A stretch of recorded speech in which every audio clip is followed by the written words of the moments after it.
Hey, it's Tony Brueski, and this is our week in review over the weekend, taking a look back at some of the most compelling conversations and stories that we've covered for you of the last week. Brand new episodes back Monday morning, bright and early, 5 a.m. here on the podcast. This is an examination of the hidden human condition. This is the Hidden Killers podcast with Tony Brueski. Quite an interesting Friday morning for you here at the Hidden Killers podcast and the True Crime Today newsroom. We are joined for the next two segments. We're going to drop one right now. Obviously, you're listening to it. And then he's going to be coming back for another segment here in just a bit. Gary Upton is joining us. Gary Upton is the Osage County, Oklahoma Undersheriff that is involved in the new investigation into Dennis Rader, BTK. You may have seen him on television. You may have heard some of his quotes lately about what is going on, but we're going to dive deep into this, and it's not just going to be like on television where you get your 3-minute, 5-minute little, let's answer really basic questions and then on to the next segment. No, we're going to be talking with Gary here for about 40 minutes straight in about 20-minute segment blocks about what is going on into the investigation, into Dennis Rader, BTK, with some of these new developments that we've been seeing over the last several weeks now. Although this investigation has actually been going on for quite a bit longer, prior or unknown to many of us, where the attention really kind of was brought into this in the last handful of weeks when they started actually digging up the former property of Dennis Rader, BTK, in Park City, Kansas. Gary, welcome to the program, and thank you for joining us. I want to make sure we're getting everybody up to speed because this is such a fluid situation. I'm curious as to where things are at right now. I know recently we've heard possibly 4 cases connected to BTK with a fair amount of certainty from your area, also from Carrie Rawson, who is the daughter of BTK. Can you give us a general overview of where the investigation into BTK is literally standing as of this point in time here on the 15th of September of 2023? Yeah, so currently with the Osage County Sheriff's Office, obviously our investigation started with small town Pawhuska here in Osage County and Cynthia Dawn Kinney, a 16-year-old cheerleader that was abducted in the middle of the day in 1976 from a laundromat. And through that investigation, it just started to spiral outwards from there as we dug into his journals and his maps and every little piece of material that was produced by him that we were able to connect the dots on. And looking at his work history as well, and his Boy Scout history and everything else in between, we drew a link between where he was at on a particular weekend in Missouri and saw a connection between him and the Shawnabeth Garber case just outside of Anderson, Missouri in McDonald County. Yep. And that was kind of like the number 2 one. And, I feel pretty good about 4. There's some people that are counting upwards of 10 based on agencies that have come forward with really strong suspicions. And we see it too, but I feel confident talking about 4 for sure. Sure. So there's the Shawnabeth Garber that piggybacks on our original case. And then from there, we saw a lot of his writings that centered on Hays, Kansas. And he had a particular fondness for Hays, Kansas. There was a bar in Hays, Kansas that he was interested in and stalking. And there was I'm trying to remember her name. It just escaped me. But anyways, we worked with the Hays, Kansas Sheriff's Office there and seen some connections between their case and him in that particular area because she was abducted also in the middle of the day. Vehicle door was left open. Her jacket was found north of Hays, Kansas, neatly folded in a culvert. The car keys were still in the jacket, and it looked like an item of clothing that we suspect that he probably wanted to come back and get at a later point in time, but maybe it was, the law enforcement effort was probably too hot, and he just kind of just ditched it, left it, never came back for it. But some of his journal writings indicated that he dug a grave that he had intended to use north of Hays, Kansas, that was in a different date and time than that actual disappearance in Hayes. So that was number 3. Number 4 goes back to his actual interviews where he's talking with the Wichita police and he's trying to confess to Sherry Baker, a black female, I think from like around 1974. And they try to shut him down on that and tell him, no, we know you didn't do that one. And just basically moved on in the interview and actually tried to present some other ones to him. And he didn't take credit for these other ones that they were trying to present to him. To me, that kind of indicated he wasn't really trying to rack up numbers. Well, it's interesting. Go ahead. Yeah, because he said before, he doesn't want to take credit for someone else's work, as sick as that it sounds. I know. When we look at this and we go back, because my big question is this information, these journals, the writings that he has, they go way back. And a lot of these were sitting in evidence all the way back into 2008, where he's talking about hidey holes and the space underneath his shed in Park City. My big question is why now? Like, why are we suddenly looking into this now? What changed or what sparked this investigation to dig into some of these pieces where, like I said, seemingly the evidence has been sitting there for decades? Right. Well, it started here in Pawhuska, Osage County.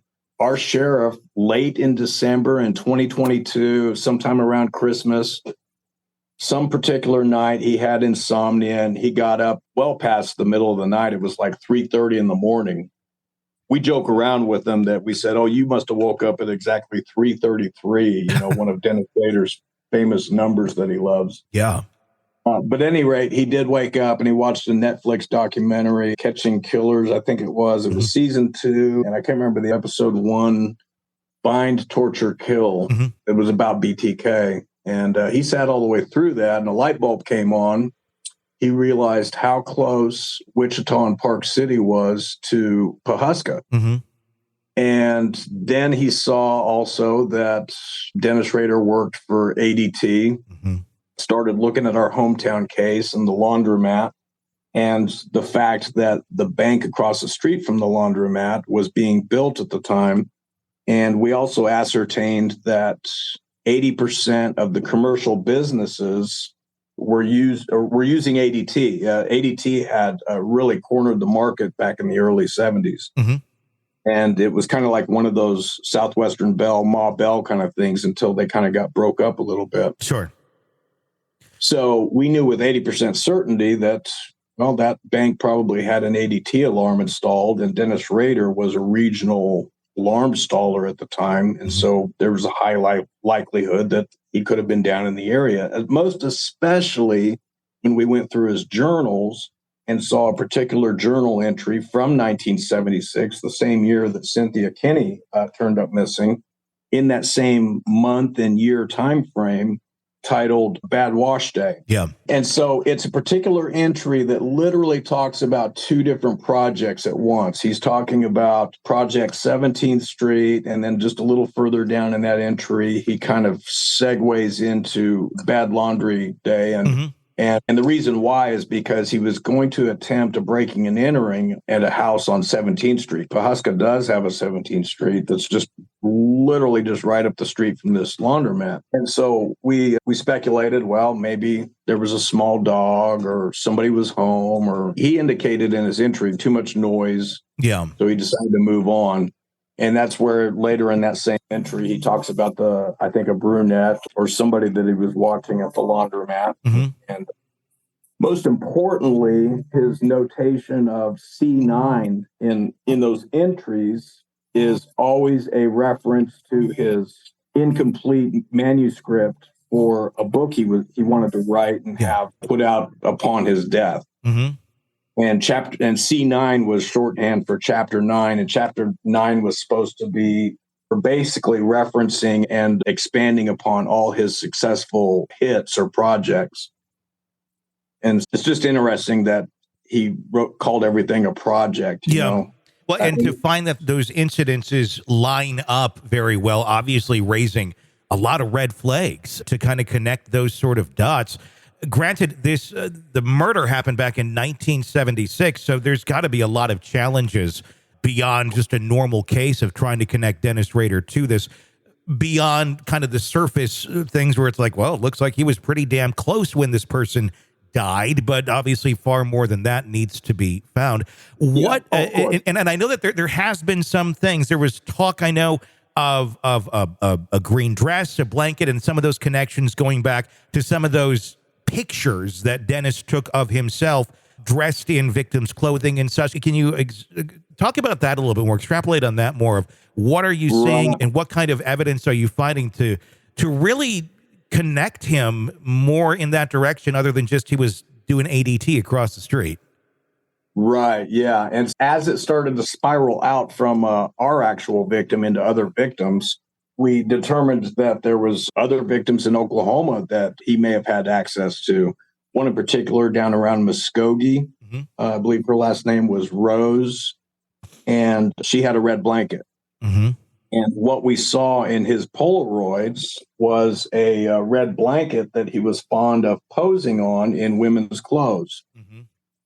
And that looked like the red blanket that was part of the police report that was missing, in her death.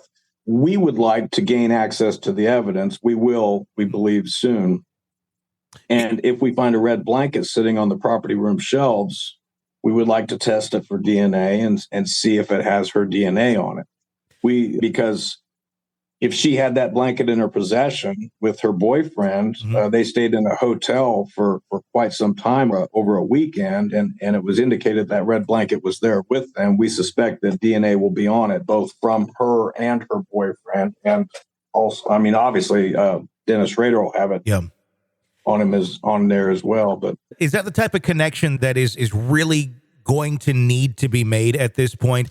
Either a DNA connection like that, or let's say there isn't DNA on it, but you can identify an item in one of those pictures that belonged to a victim. It could be one of many, obviously, and then something that Dennis Rader had in his possession. The other question would be if the item itself is even in evidence, or if it was just in the pictures themselves and connecting an item that somebody had 40 years ago with what Dennis took a picture of. That can't be an easy task.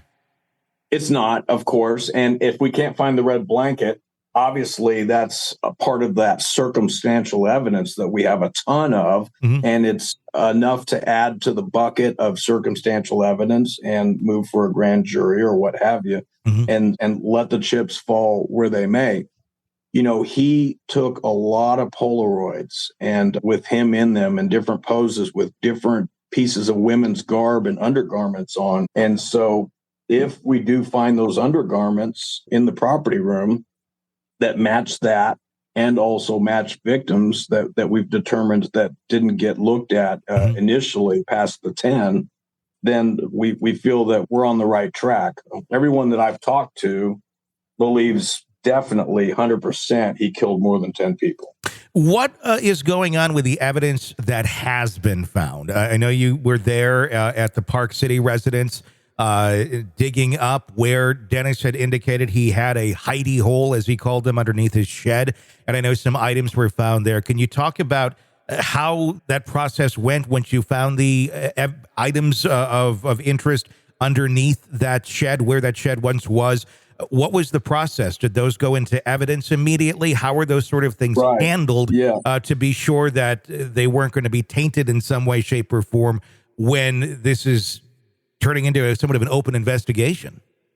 Right, exactly. And this investigation really hasn't gained the traction that we wanted it to until now. I think by approaching the media, we've actually gained quite a bit of traction and also a little bit of heat rounds or a torpedo in particular from our district attorney. Yeah.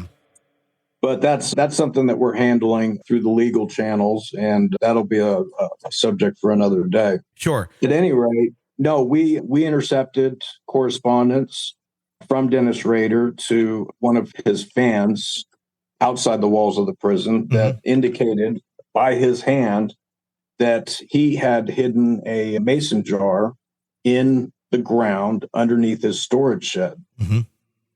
So we went back to that location in April, determined the storage shed was gone, the house was gone, and the property was owned by Park City. Yep. We had Park City police on hand, and they let us dig around the edges of a concrete sidewalk that had been poured there to lead to the back of that neighborhood where there's a children's park. Yeah. Yep. And that's when we found just under the concrete the pantyhose. And what he had indicated in his correspondence to his fan, or actually I think it was a love interest that he was talking to, and he was kind of being braggadocious. Yeah. At any rate, he indicated that there was driver's licenses and trophies and stuff like this in a little mason jar. Well, that's all we found in April, because we really just we couldn't gain enough of the confidence of Park City to start flipping concrete side sections of the sidewalk. So all that was found so far has been the pantyhose. There was not the mason jar with the IDs found?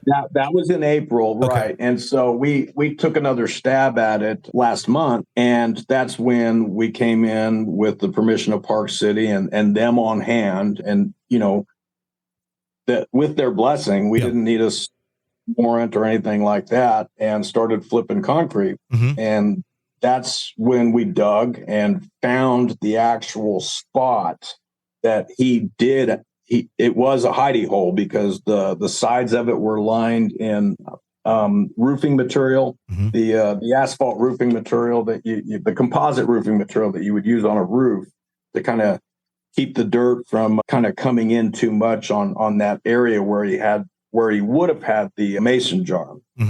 We saw gravel, the small round gravel that you would buy at Lowe's in a bag. Yeah. Like it was clearly different from the actual dirt that was native to that area. And down at the very bottom of that little hidey hole that we dug into was another concrete paver. The floor of his shed was lined in concrete pavers for, just to have a floor inside that shed. It's one of those typical sheds you'd buy at Lowe's that's all metal sides, metal roof. Yeah, just a little dinky thing. No jar there. But we did find remnants of materials there, and little bits and pieces of some chains and some clearly women's personal effects that we believe would be trophy items. So we collected those, and those are in evidence and secure in our possession. And we are in the process of accessing the evidence that Wichita has, and that's what we're moving forward with, and it should just be a matter of time before that happens. Gary Upton, he's the Undersheriff of Osage County, Oklahoma, and we are going to continue our conversation with him in just a few minutes. Drop it on the feed is part 2 to that conversation. If you want to, be sure to press subscribe right now, wherever you download podcasts, so you don't miss that. If you want an ad-free experience of everything we do, so you can listen to every single interview, number one, in advance of its public release. It can be like 5-6 days in advance. Plus, no ads whatsoever. Become a premium subscriber to our channel, True Crime Today. Just go to the channel on Apple Podcasts, and you'll see the option right there to sign up. You can do monthly or yearly. You'll get access to everything ad-free, binge away, as literally we make it. It's there for you well in advance and with no commercials. That support helps keep this program on the air. More with Gary Upton coming up in just a few minutes. Press subscribe right now. I'm Tony Brueski. Stay with us.